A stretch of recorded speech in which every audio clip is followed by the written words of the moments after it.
Last week, I talked a little bit about hard feelings, about that sensation we have that there is something between us and another, something that holds us back, something that sits like a fist at our souls. I played this song by the Avett Brothers, and they talked about how, in that song, they talked about how they would like to come down to the end of their life with no hard feelings towards anyone else, with no enemies at all. And we talked about how hard feelings are and how they affected us. And today I want to do some practical thinking about that. And I want you to help with that. I'm going to try a technique I haven't used before. Let's see if this works. I'm going to ask some questions. This is the first question, and I'm going to ask you this. We all know what it's like to have hard feelings, but what's the source of them? How do we end up with them? Where do they come from? And I thought I would ask you some of these questions and see what your answers are. Where does it come from? Where do we get this? Jay, where from? From myself. Well, yes, within ourselves. That's right, because it's all about... Tell me more a little about that, Jay. It's how I'm reacting to a situation often leads to a fear of losing power, control, or faith. Yeah, so a lot of it has more to do with our perspective of what is happening than actually with what is happening. And you said the word fear. We have fear, and we just read in a scripture passage, what does it mean if we have fear? We don't have love. And if we have love, we don't have fear. So that's absolutely right. A lot of it is our perspective. It comes from within ourselves. Where else do hard feelings come from? Hurt feelings. Yes. From hurt. Someone has hurt us. And when we are hurt by someone, it can result in a whole lot of conflicts. I often talk to people who are depressed, and I like to trace that backwards. When people who are depressed come and talk to me, one of the things I want to find out is, are you angry? Because when we are angry and we don't go anywhere with it, we just hold on to it, we let it soak into ourselves, depression is almost always the result. Most depression that is not caused just by a physiological cause, most depression that we feel is the result of anger that hasn't been released. And do you know where anger comes from? Anger comes from being hurt. When someone hurts us or something hurts us, we get angry. How many of you have ever bumped your head on a cabinet and gotten angry at the cabinet? All right? Yeah. Okay, so hurt causes anger. Anger unresolved leads to depression. Depression is one of those hard feelings. It sits on us. And when people hurt us, it causes hard feelings. There's no getting around that. That's another cause. What are other causes of hard feelings? Yes, Deborah? Misunderstanding. Yeah. Misunderstanding. And that's a really unfortunate one. Have you ever had someone come to you and say to you, I got to talk to you about what you said. And then they tell you what you said that bothered them so much, and you don't remember saying it, or you don't remember saying it that way, or they just didn't get what you meant by that. Those of us sometimes who have a good sense of humor and make jokes have to be careful, because it's very easy to make a joke at somebody that you don't mean to be hurtful in any way, but it is. And sometimes that comes about. Sometimes we misunderstand. But there's another significant factor on that one. I maybe come to that in a bit. Let's see. What else? Anything else that you can think of? Yes, Carolyn. Yeah. Talk about that, Carol. So if we have a sense that we know best, and the person who is quote-unquote hurts us, they know best. Yeah. We don't even have to talk to them to pass judgment on them, do we? All we have to do is see that they've got a tattoo that starts from their collar and goes up the side of their face, and we make a judgment about them.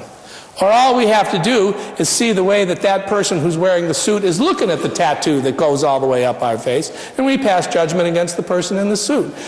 We do these kinds of things all the time. We have resentment against people that we've never had any contact with other than to see them or hear about them.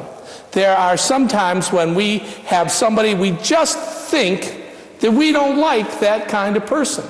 That there's something wrong with them, we don't like them, and we have resentment towards them, and that we hold on to, and it sits with us, and we don't even know these people.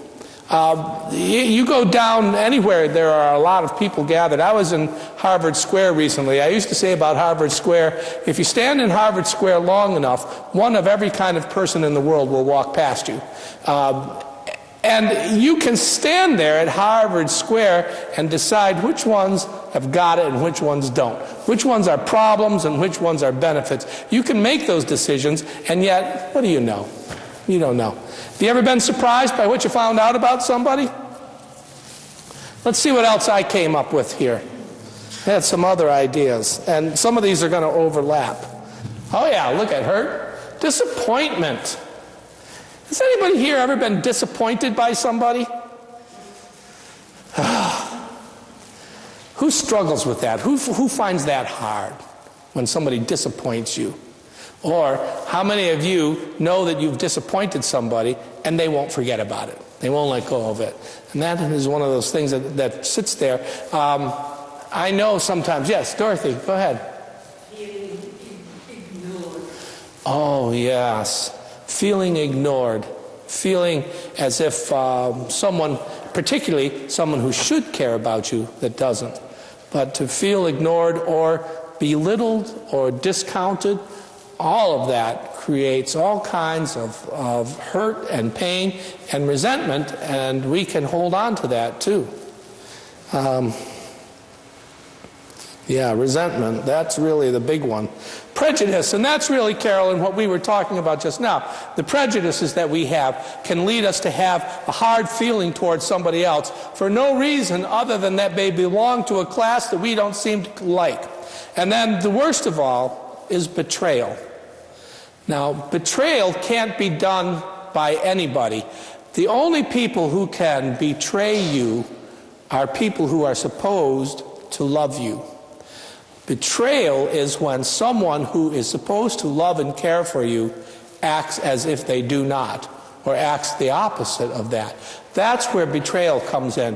Where is the most common place that betrayal happens? In families. In families. Because families come together and we are already bound by this unspoken covenant between us. And when family members hurt each other, when family members betray each other, that is at a level that is almost impossible to get beyond. Betrayal is the most painful thing that can happen. What is the most famous case of betrayal in the history of the world? Judas. Judas's betrayal of Jesus. And when Dante wrote his story of his vision of passing through hell, who was at the very center, at the very bottom of hell? It was Judas there because of the betrayal. If someone has betrayed you, you may be left with hard feelings that are very difficult to let go of. These are places where they come from. So the next question is, how do we get rid of them? So here you are, you've got these hard feelings. We already talked last week about how destructive they can be. Who is the person that suffers when you have hard feelings toward another? You, more than anybody else. You can make things bad for the person you have hard feelings against, but carrying the hard feelings mean it's you. You're the one that's going to suffer from those. So how do you get rid of them? David. Oh, really? Do we have to do that? No. So what do you have to do, David, when you communicate? You have to risk rejection and making it worse. There is that possibility, but you have to say what's going on. You have to talk to somebody and hopefully they want to be as open as you are. It's not easy. It's not easy to go to somebody that you have resentment towards, hard feelings towards. It's not easy to go to them and say, I want to talk to you about this.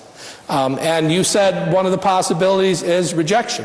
One of the possibilities is that the person who has hurt you already will just hurt you again. And that can certainly happen. But sometimes, yeah. The problem is that they can tell you something you don't want to hear, and that's an ego problem. Finding out something you already know that was coming. Do you mean like you might find out that you were the one that did the thing that caused the destruction between you? Exactly. Yeah.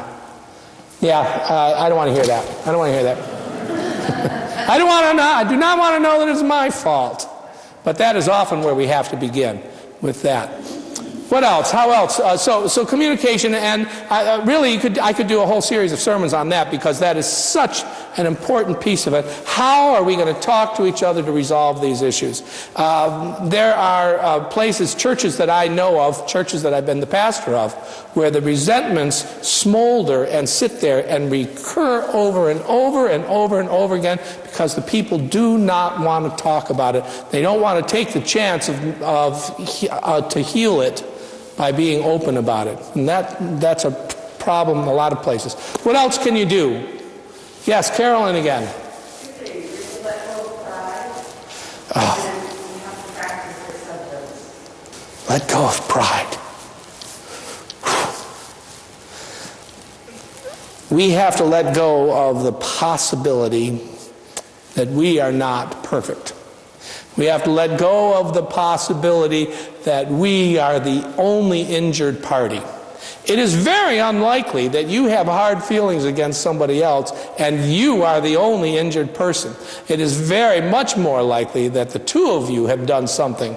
It takes two people to wreck the tango. If you're both pulling a party from each other, it really is a problem. Yeah, and letting go of that and admitting that possibility, that confession, that willingness to go to that person and say, I got to let go of this. I've got to let go of this. And practice acceptance of other people. I'll get to that in a little bit. We'll get to that. What else? Something else that might... Oh, forgiveness, really? Do you remember anything that Jesus said about forgiveness? They know not what they do. Who did he say that about? Nailing him to the cross. People putting him on the cross. How many times did Jesus say you're supposed to forgive someone who wronged you? 70 times 7, which is how many? 490. And what if the person hurts you 491 times? You go into extra innings. Yeah. It's possible that you may have to forgive somebody who has hurt you, and there will be no recognition on their part that they did it. There will be no admission on their part that they hurt you. They will still be in the same position that they were, and yet you have to forgive them so that you don't have to continually carry the pain that they gave you. You got to let go of that, and that means forgiving a person, and that means understanding another person. Why do people hurt other people? To get even?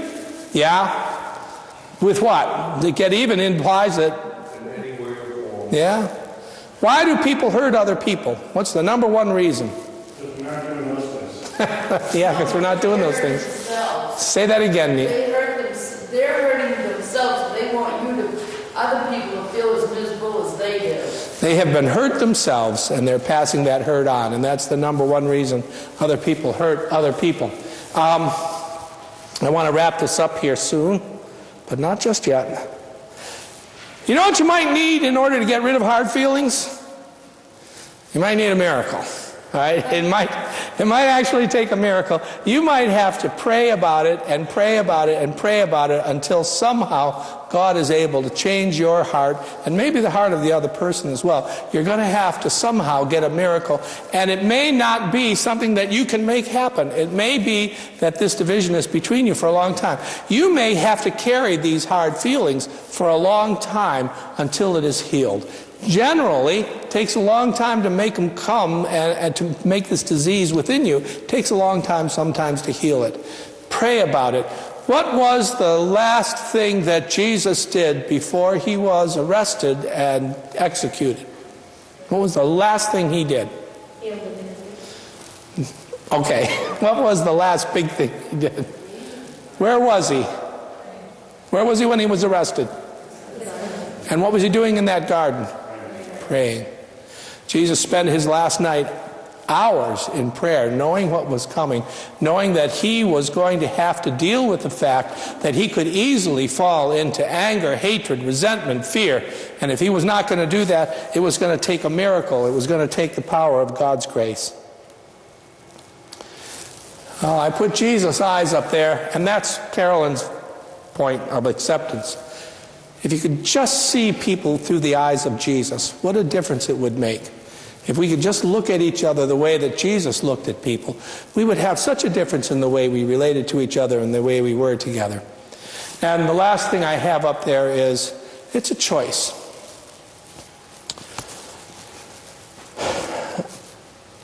Sometimes you decide to do this. Sometimes you decide, I am not going to let go of this hard feeling.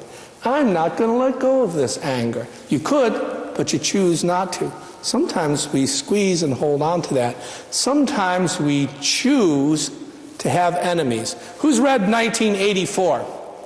That book. Okay. Remember how in that book the country, Oceania, was always at war? Always at war. Who were they at war against? Anybody remember? Asia and East Asia. And sometimes they were at war with Asia, and East Asia was their ally.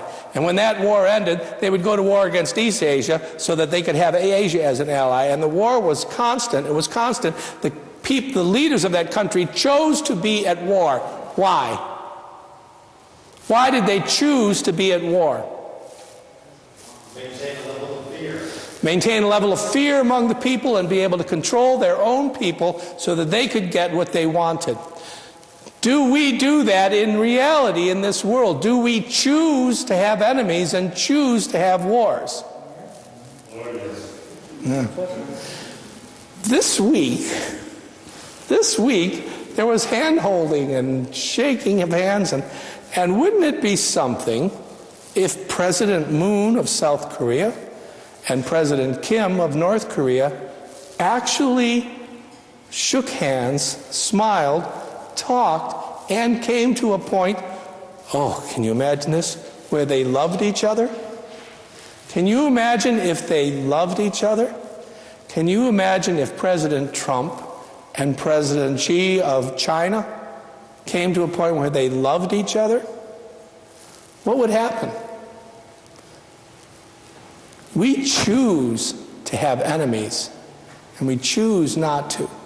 And we are here in this place, and we worship in part to learn to make good choices. I choose to not have enemies. I have not gotten to that point, but I'm trying to choose that. I don't want to have them, and I don't want to have the hard feelings. I want to look at people with the eyes of Jesus. Amen.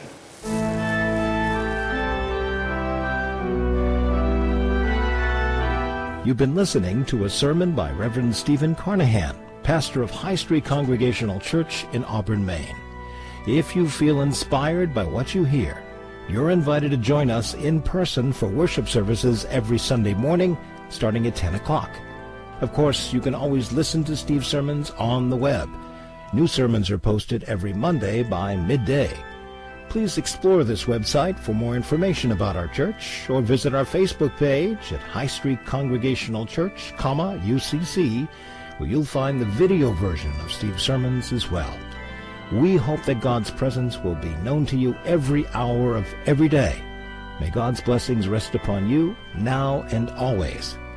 See you next week.